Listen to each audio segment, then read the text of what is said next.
शान्ति। ओम शान्ति। आज बाबाको 4/4/2020 को साकार मुरली छ।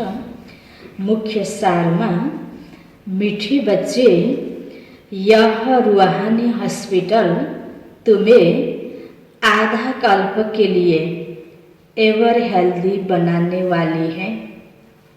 यह रूहानी हॉस्पिटल तुम्हें आधा कल्प के लिए एवर हेल्दी बनाने वाली है। यहाँ तुम देही अभिमानी होकर बैठो। यहाँ तुम देही अभिमानी होकर बैठो। बाबाले भन्नुभयो यो बाबाको सेवा केन्द्र, यो रूहानी हस्पिटल हो जहाँ जन्म जन्मको रोगी आत्मालाई बाबाले हेल्दी बनाउँदै हुनुहुन्छ। त्यसको लागि हामीले आफूलाई आत्मा अभिमानी स्थितिमा स्थित बनाएर राख्ने। प्रश्नमा धंधा आदि करते भी कौन सा डायरेक्शन बुद्धि में याद रहना चाहिए? धंधा आदि करते भी कौन सा डायरेक्शन बुद्धि में याद रहना चाहिए? बाबाले हामीलाई हरेक कर्म धन्दा गर्दाखेरि कुन कुरा याद गर्नुपर्छ भनेर डाइरेक्सन दिनुभएको छ। बाबाको कुन चाहिँ डाइरेक्सन हामीले याद गर्ने त? उत्तरमा बाप का डायरेक्शन है तुम किसी साकार व आकार को याद नहीं करो। बाप का डायरेक्शन है तुम किसी साकार व आकार को याद नहीं करो। एक बाप की याद रहे, एक बाप की याद रहे तो विकर्म विनाश हो। इसमें कोई ये नहीं कह सकता कि फुर्सत नहीं। इसमें कोई ये नहीं कह सकता कि फुर्सत नहीं। सब कुछ करते भी याद में रह सकते हो। सब कुछ करते भी याद में रह सकते हो।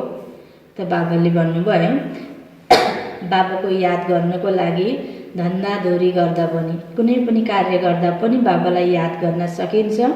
कर्म छोडेर याद गर्ने भए मलाई फुर्सद छैन, मैले भ्याउँदिनँ भन्न मिल्थ्यो। त बाबा भन्नुभयो मलाई याद गर, हरेक धन्दा आदि गर्दा पनि याद गर। त्यसकारण यसमा कसैले पनि मलाई फुर्सद छैन भन्न मिल्दैन। हर कर्म गर्दा गर्दै सबैले यादमा रहेर गर्न सकिन्छ। ओम शान्ति। मीठे मीठे रूहानी बच्चों प्रति बाप का गुड मॉर्निंग। गुड मॉर्निंग के बाद बच्चों को कहा जाता है बाप को याद करो। बुलाते भी हैं हे पतित पावन आकर पावन बनाओ।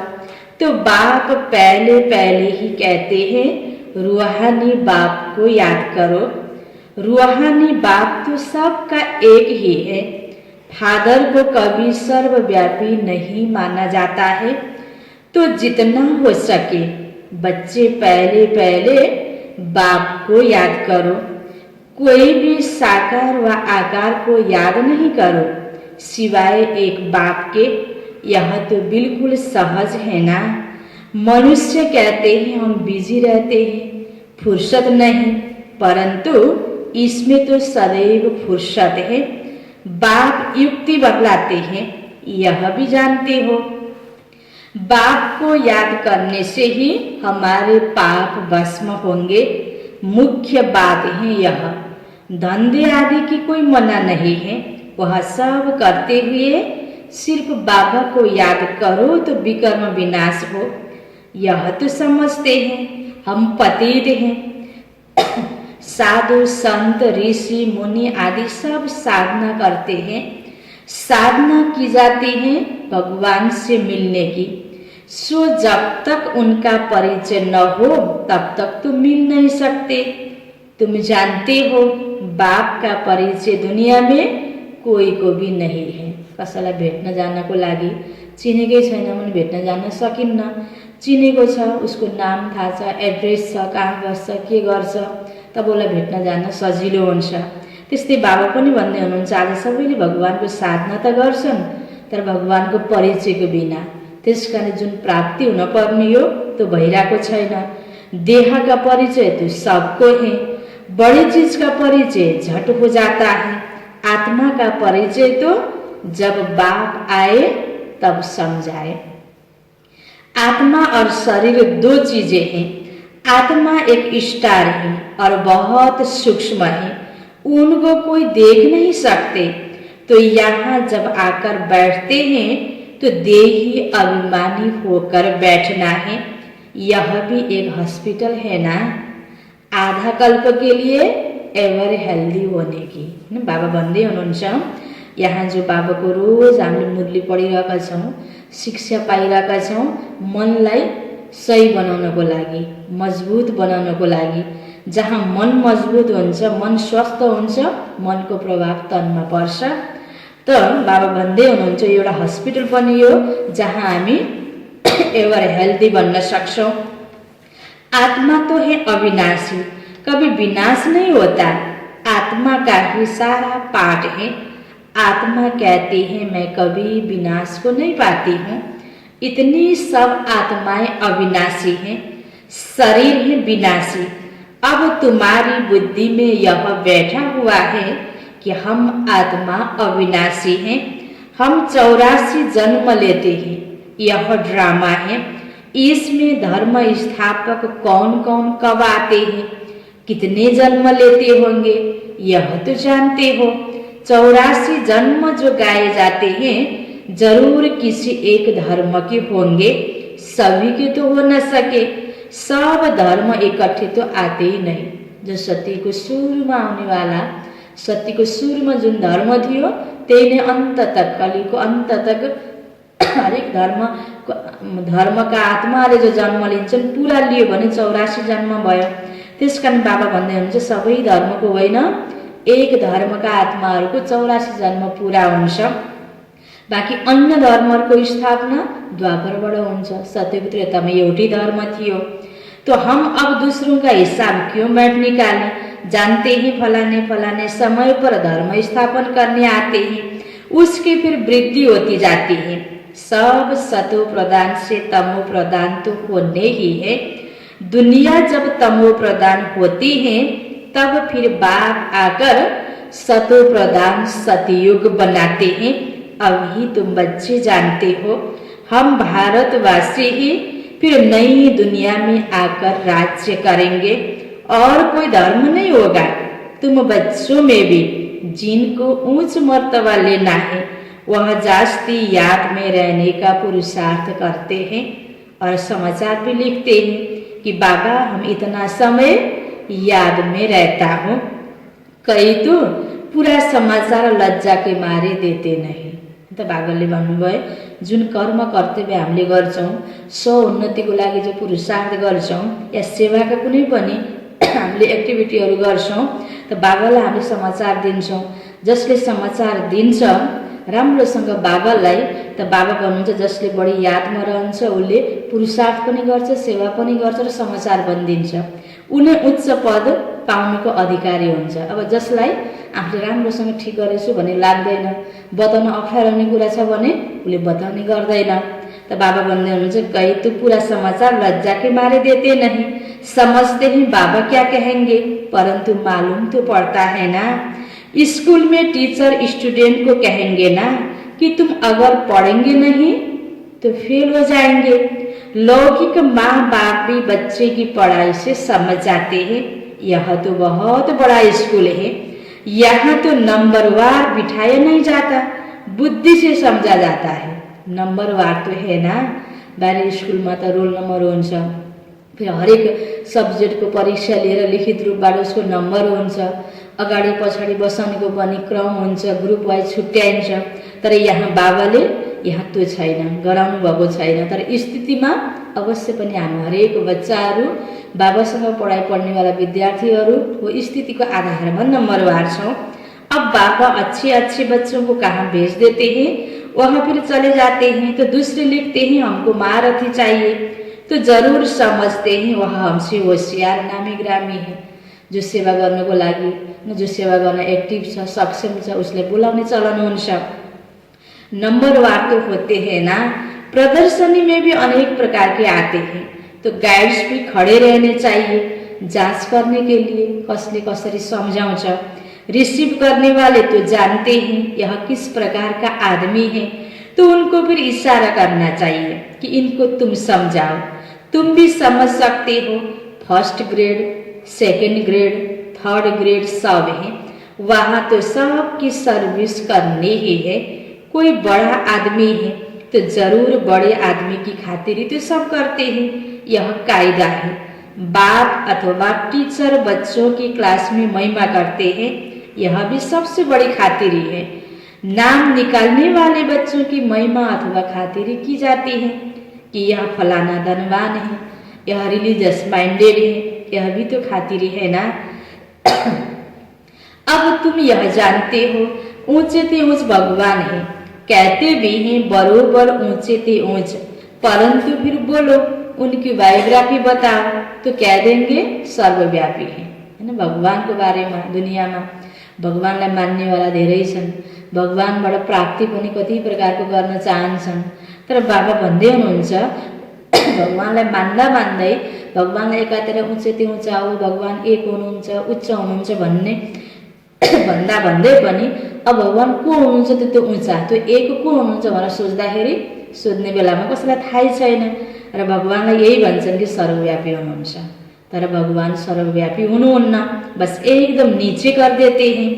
अब तुम समझा सकते हो सबसे ऊंचे ते ऊंचे हैं भगवान, वह है मूल वतनवासी, सूक्ष्म वतन में है देवताएं और यहाँ रहते हैं मनुष्य, तो ऊंच ते ऊंच भगवान वह निराकार ठहरा। अभी तुम जानते हो हम जो हीरे मिसल थे सो फिर कौड़ी मिसल बन पड़े हैं, फिर भगवान को अपने से भी जास्ती नीचे ले गए हैं, पहचानते नहीं है। तुम भारतवासियों को ही पहचान मिलती है, फिर पहचान कम हो जाती है। अभी तुम बाप की पहचान सबको देते जाते हो, ढेरों को बाप की पहचान मिलेगी। तुम्हारा मुख्य चित्र है ही यह त्रिमूर्ति, गोला, झाड़, इनमें कितनी रोशनी है, यह तो कोई भी कहेंगे यह लक्ष्मी नारायण सतयुग के मालिक थे। अच्छा, सतयुग के आगे क्या था यह भी अभी तुम जानते हो। अभी ही कलयुग का अंत और है भी प्रजा का, प्रजा पर राज्य। अभी राजाएं तो है नहीं, कितना फर्क है सतयुग और कलयुग में। सतयुग के आदि में राजाएं थे, अभी कलयुग में भी राजाएं हैं। भल कोई वह पावन नहीं है, परंतु कोई पैसा देकर भी टाइटल ले लेते हैं। महाराजा तो कोई है नहीं, टाइटल खरीद कर लेते हैं। जैसे पटियाला का महाराजा, जोधपुर का, बीकानेर का महाराजा, नाम तो लेते हैं ना। यह नाम अविनाशी चला आता है। पहले पवित्र महाराजाएं थे, अभी हैं अपवित्र। राजा महाराजा अक्षर चला आता है। इन लक्ष्मी नारायण के लिए कहेंगे यह सतयुग के मालिक थे। किसने राज्य लिया अभी तुम जानते हो। राजाएं की स्थापना कैसे होती है। बाबा कहते मैं तुमको अभी पढ़ाता हूँ 21 जन्मों के लिए, वह तो पढ़कर इसी जन्म में ही वरिष्ठर आदि बनते हैं। अभी तुम पढ़कर भविष्य महाराजा महारानी बनते हो। ड्रामा प्लान अनुसार नई दुनिया की स्थापना हो रही है। अभी है पुरानी दुनिया। भल कितने भी अच्छे अच्छे बड़े महल हैं, परंतु हीरे जवाहरातों के महल तो बनाने की कोई में ताकत नहीं है। सतयुग में सबै प्रकारको प्रशस्तता थियो, तो हीरा जवाहरात को महल थियो। अहिले कलयुग में छैन। सतयुग में तो यह सब हीरे जवाहरातों के महल बनाते हैं ना। बनाने में कोई देरी थोड़ी लगती है। यहाँ भी अर्थक्वेक आदि होती है तो बहुत कारीगर लगा देते हैं। 1-2 वर्ष में सारा शहर खड़ा कर लेते हैं। नई दिल्ली बनाने में करके 8-10 वर्ष लगे होंगे, परंतु यहाँ के लेबर और वहाँ के लेबर्स में तो फर्क रहता है ना। यहाँ जति छिटो गरे पनि जति राम्रो गरे पनि बाबा भन्दै हुनुहुन्छ कलियुगको सबैभन्दा राम्रो भए पनि सत्यको तुलनामा राम्रो अवश्य पनि छैन, धेरै फरक छ। आजकल तो नई नई इन्वेंशन भी निकालते रहते, मकान बनाने की साइंस का भी जोर है, सब कुछ तैयार मिलता है, झट फ्लैट तैयार, बहुत जल्दी जल्दी बनते हैं। तो यह सब वहाँ काम में तो आते हैं ना, यह सब साथ चलने हैं, संस्कार तो रहते हैं ना, यह साइंस के संस्कार भी चलेंगे सत्य का लागी। तो अब बाप बच्चों को समझाते रहते, पावन बनना है तो बाप को याद करो। बाप भी गुड मॉर्निंग कर फिर शिक्षा देते हैं, बच्चे बाबा की याद में बैठे हो, चलते फिरते बाप को याद करो, क्योंकि जन्म जन्मांतर का सिर पर बोझा है। सीढ़ी उतरते उतरते 84 जन्म लेते हैं, अभी फिर एक जन्म में चढ़ती कला होती हैं। जितना बाप को याद करते रहेंगे उतना खुशी भी होगी, ताकत भी मिलेगा। बाबा भन्दै हुनुहुन्छ जीवनमा खुसी रहनको लागि र ताकत प्राप्त गर्नको लागि के गर्ने भन्नुभयो बाबाले, बाबालाई याद गर्ने। जति बाबालाई याद गर्छु उतना बाबा भन्दै हुनुहुन्छ खुशी भी होगी, ताकत भी मिलेगी। बहुत बच्चे हैं जिनको आगे नंबर में रखा जाता है, परंतु याद में बिल्कुल रहते ही नहीं हैं। भल ज्ञान में तीखे हैं, परंतु याद की यात्रा में नहीं है, हैन। बाबाले कतिपय जिम्मेवारी दिएर अगाडि अगाडि गराउन लगाउनुहुन्छ।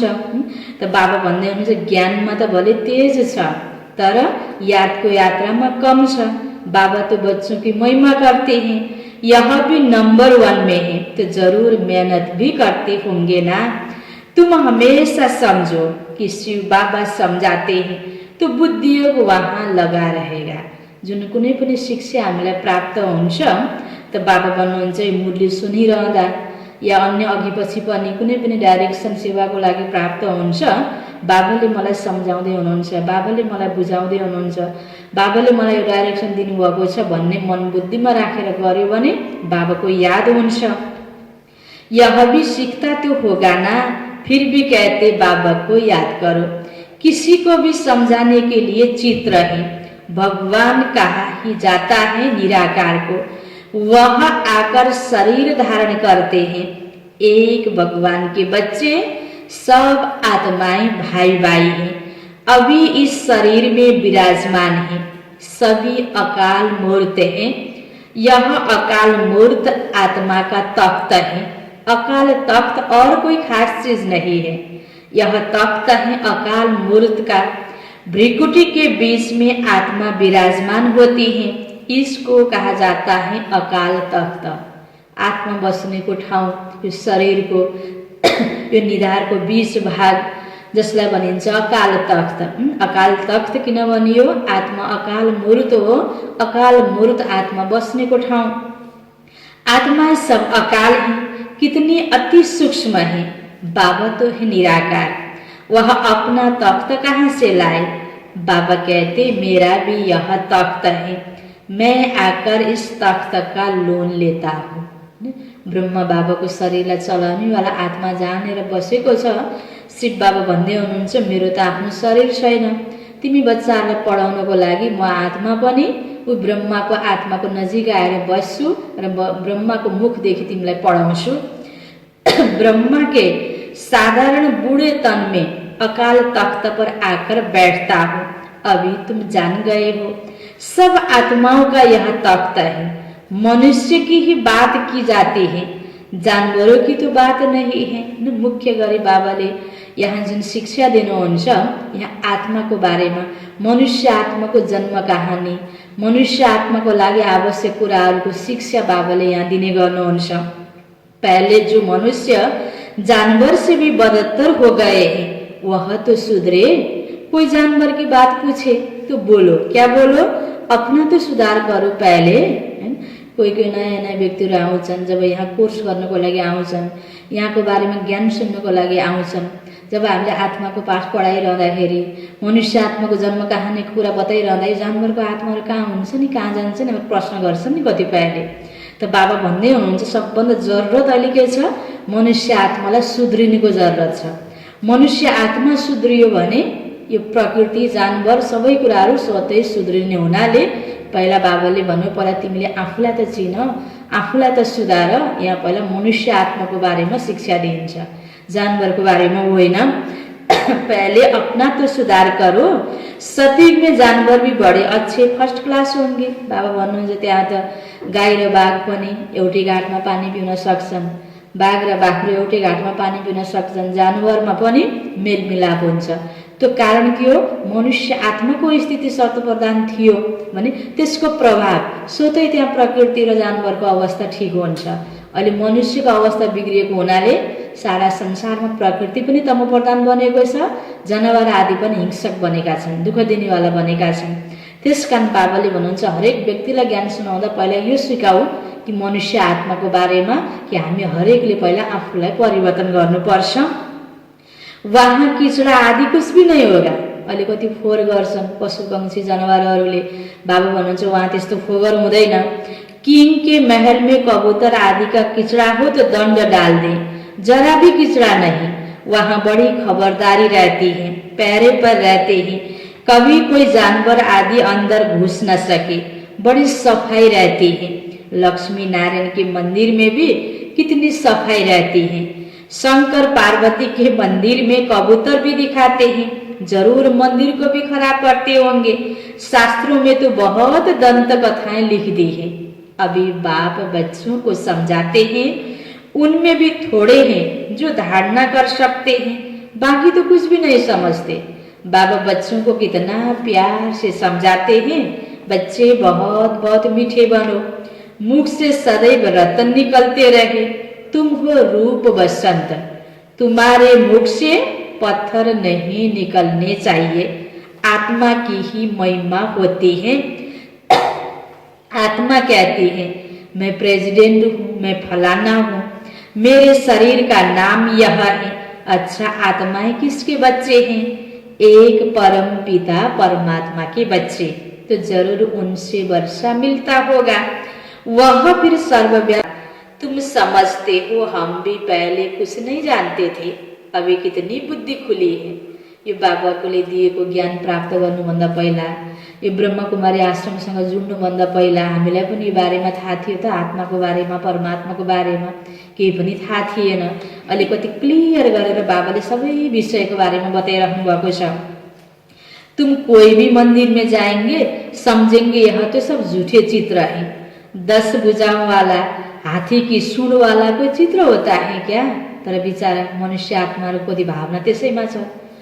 कसैले यो होइन गलत भन्यो भने राम्रो मान्दैनन्, तर यथार्थमा त्यस्तो त्यस्तो देवी देवताहरूलाई पनि अनेक प्रकारको शारीरिक त्यो बनावट अलग अलग प्रकारको देखाइएको छ।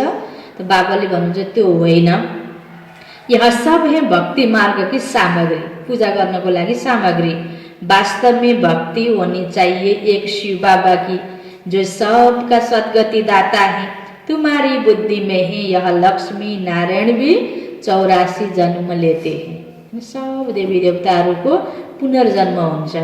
पुनर्जन्मको चक्रमा नआउने वाला, जन्म मरणको चक्रमा नआउने वाला, दुख सुख यो फलको चक्रमा नआउने वाला, यो खेलमा नआउने वाला एउटै बाबा हुनुहुन्छ, एक शिव बाबा, ज्योति बिंदु शिव बाबा। फिर ऊंचते ऊंच बाप ही आकर सबको सद्गति देते हैं, उनसे बड़ा कोई है नहीं। देवी देवताको पनि जब पुनर्जन्म हुँदै आउँछ त अवस्था लास्टमा दुर्गतिमा पुग्छ, त सबलाई सद्गतिमा लैजाने, चाहे देवात्माहरूलाई हो, चाहे धर्म स्थापना गर्ने धर्म पिताहरूलाई हो, चाहे अरू साधारण मनुष्य आत्मालाई हो, चाहे अहिले दुनियाँको नामी ग्रामी वैज्ञानिक धर्म नेताहरू, राजनेताहरू, राजनीतिक व्यक्तिहरू होस्, सबलाई सद्गति दिनेवाला एउटै परम पिता परमात्मा हुनुहुन्छ। यह ज्ञान की बातें तुम्हारे में भी नंबरवार धारणा कर सकते हैं, धारणा नहीं कर सकते तो बाकी क्या काम के रहे। कई तो अंधों की लाठी बनने के बदले अंधे बन जाते हैं। गौ जो दूध नहीं देती उसे पिंजरपुर में रखते हैं ना, यह भी ज्ञान का दूध नहीं दे सकते। बहुत ही जो कुछ पुरुषार्थ ही नहीं करते, समझते नहीं हम कुछ तो किसी का कल्याण करें। दिनदिन यदि ज्ञान सुनिरहेका छौँ भने केही त अरू आत्मालाई ज्ञान सुनाऊ, त्यो प्रकारको भावना हुनुपर्छ। जति हामीले यसमा ध्यान दिन्छौँ त्यति सुनाउन पनि सक्ने बन्छौँ। अपनी तकदीर का ख्याल ही नहीं रहता, बस जो कुछ मिला सो अच्छा। तो बाबा कहेंगे इनकी तकदीर में नहीं है। अपनी सदगति करने का पुरुषार्थ तो करना चाहिए ना। देही अभिमानी बनना है। देही अभिमानी अर्थात आत्मा अभिमानी बनना है। एउटै मात्राको फरक छ। देह भनेको शरीर, देही भनेको आत्मा। बाबा कितना ऊंचे ते ऊंचे हैं और आते देखो कैसे पतित दुनिया में, पतित शरीर में है, उनको बुलाते ही पतित दुनिया में है। जब रावण बिल्कुल ही भ्रष्ट कर देते हैं तब बाप आकर श्रेष्ठ बनाते हैं। जो अच्छा पुरुषार्थ करते हैं वह राजा रानी बन जाते हैं। जो पुरुषार्थ नहीं करते वह गरीब बन जाते हैं। तकदीर में नहीं है तो तदबीर कर नहीं सकते। कोई तो बहुत अच्छी तकदीर बना लेते हैं। हर एक अपने को देख सकते हैं कि हम क्या सर्विस करते हैं।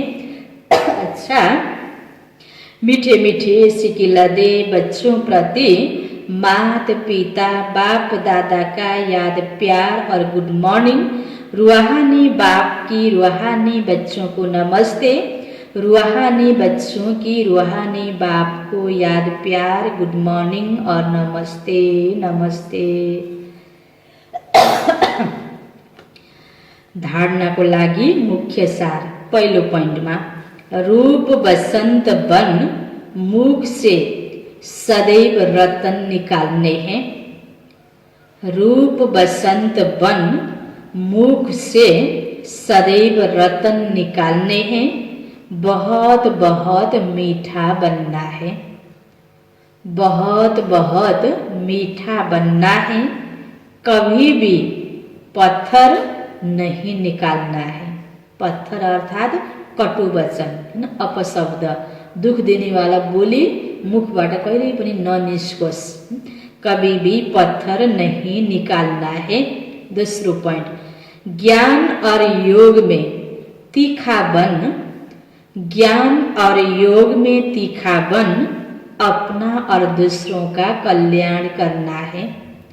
अपना और दूसरों का कल्याण करना है। अपनी ऊंच तकदीर बनाने का पुरुषार्थ करना है।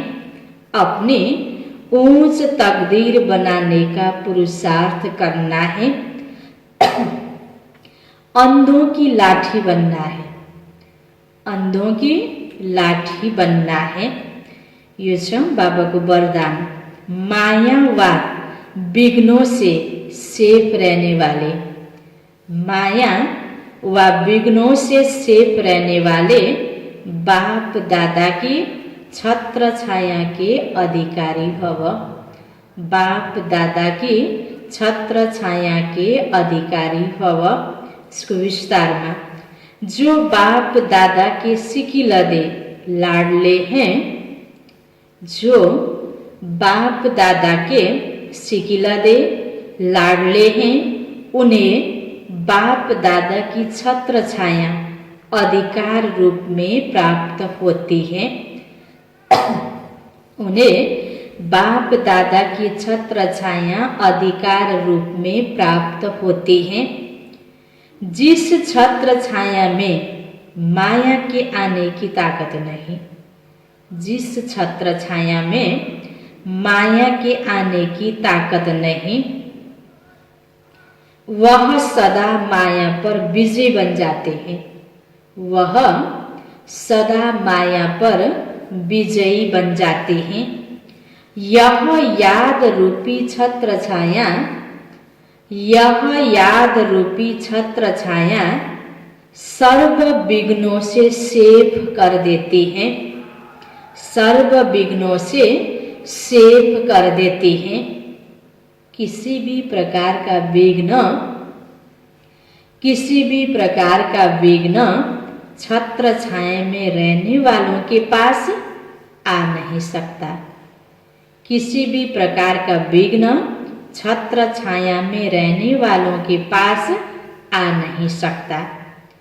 छत्र छाया में रहने वालों के लिए, छत्र छाया में रहने वालों के लिए मुश्किल से मुश्किल बात भी सहज हो जाती है। मुश्किल से मुश्किल बात भी सहज हो जाती है। पहाड़ समान बातें रुई के समान अनुभव होती हैं। पहाड़ समान बातें रुई के समान अनुभव होती हैं। जहाँ बाप दादाको छत्र छाया प्राप्त हुन्छ त्यहाँ कुनै पनि कार्य गर्न सजिलो हुन्छ। स्लोगन: प्रभु प्रिय, लोकप्रिय और स्वयं प्रिय बनने के लिए। प्रभु प्रिय, लोकप्रिय और स्वयं प्रिय बनने के लिए संतुष्टता का गुण धारण करो। संतुष्टता का गुण धारण करो। अच्छा, मुरली को सार में बाबा बंदे हुनुहुन्थ्यो। मीठे बच्चे, यह रूहानी हॉस्पिटल तुम्हें आधा कल्प के लिए एवर हेल्दी बनाने वाली है। यहाँ तुम देही अभिमानी होकर बैठो। प्रश्नोत्तर में थियो, धंधा आदि करते भी कौन सा डायरेक्शन बुद्धि में याद रहना चाहिए? बाप का डायरेक्शन है तुम किसी साकार व आकार को याद नहीं करो। एक बाप की याद रहे तो विकर्म विनाश हो। इसमें कोई ये नहीं कह सकता कि फुर्सत नहीं। सब कुछ करते भी याद में रह सकते हो। अच्छा, ओम शांति।